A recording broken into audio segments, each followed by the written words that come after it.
رسول اللہ صلی اللہ علیہ وسلم کے صحابی بیان کرتے ہیں قیامت کو جو ترازو قائم کیا جائے گا، جس ترازو میں نیکیاں اور برائیاں ان کا وزن ہوگا، اتنا بڑا ترازو ہوگا، لو وضعت السماوات والارض ومن فیہن فی کفہ لوسعتہن، اگر ساتوں آسمان اور ساتوں زمینیں اس ترازو کے ایک پلڑے میں رکھ دیے جائیں تو ایک پلڑا بھی بھرے گا نہیں۔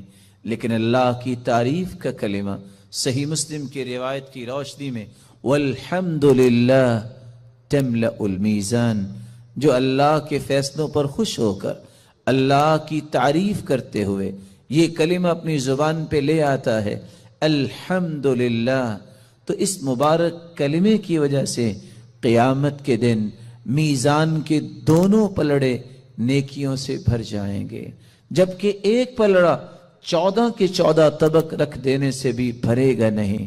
اللہ رب العزت ہمیں اللہ کی کثرت سے تعریف کرنے اور اس کے ذکر کرنے کی توفیق عطا فرمائے۔ چوتھی نصیحت اور چوتھا پیغام اس سورت کا یہ ہے کہ ہم نماز کی ہر رکعت میں جب یہ کہتے ہیں ایاک نعبد و ایاک نستعین، اللہ تیری ہی عبادت کرتے ہیں اور مدد بھی تجھ ہی سے مانگتے ہیں، تو پھر کسی بندہ مومن کو اس بات کو بھلانا نہیں چاہیے۔ وہ زندگی کے ہر حصے میں یہی کہے میرا رکوع، میرا قیام، میرا سجدہ، میری دعا، میری نظر و نیاز اور میرا توکل، میری انابت، میرا رجوع، ہر وہ چیز جو عبادت بن سکتی ہے وہ صرف ایک اللہ کے لیے ہے، اس کو بھلائے نہیں، اور مدد مانگتے وقت بھی اس حدیث کو بھی نہ بھلائے اور اس اقرار کو بھی نہ بھلائے فَإِذَا اسْتَعَنْتَ فَاسْتَعِنْ بِاللَّهِ، جب بھی تم مدد طلب کرو تو اللہ سے مدد طلب کیا کرو۔ پانچواں پیغام جو بالکل بھلانے والا نہیں، اور یہ بہت خوبصورت پیغام ہے اس سورت کا، کہ جب ہم مانگتے اللہ تعالیٰ سے یہ ہیں کہ اللہ ہمیں صراط مستقیم نصیب فرما، اور یہ وہ صراط مستقیم ہے جو اللہ تعالیٰ نے اپنے انعام یافتہ لوگوں کو عطا کیا، اور انعام پانے والے لوگ کون ہیں؟ اولئک الذین انعم اللہ علیہم من النبیین والصدیقین والشہداء والصالحین۔ وہ انبیاء کا راستہ ہم مانگتے ہیں، صدیقین کا راستہ مانگتے ہیں، شہداء کا راستہ مانگتے ہیں، صالحین کا راستہ مانگتے ہیں۔ وحسن اولئک رفیقا، ان سے بڑھ کے خوبصورت رفاقت کس کی ہو سکتی ہے؟ اتنی سعادت کہ ہم مانگتے ہیں اے اللہ قیامت کے دن انبیاء کی صف میں ہمیں بھی کھڑا فرما، شہداء، صالحین اور نیک لوگوں کا ساتھ نصیب فرما، لیکن ساتھ اس بات کا مطالبہ کرتے ہیں اللہ ہمیں یہودیوں کا راستہ، عیسائیوں کا راستہ، مغضوب علیہم یہود ہیں، الضالین عیسائی ہیں، وہ لوگ جن پہ اللہ کا غضب ہوا کیونکہ انہوں نے اللہ کی کتاب کو ٹھکرا دیا اور علم سیکھنے سے ہی اپنے آپ کو دور رکھا۔ عیسائیوں کو کیوں ضالین کہا گیا؟ یہ کیوں گمراہ ہیں؟ پڑھنے کے باوجود انہوں نے عمل کرنا پسند نہیں کیا۔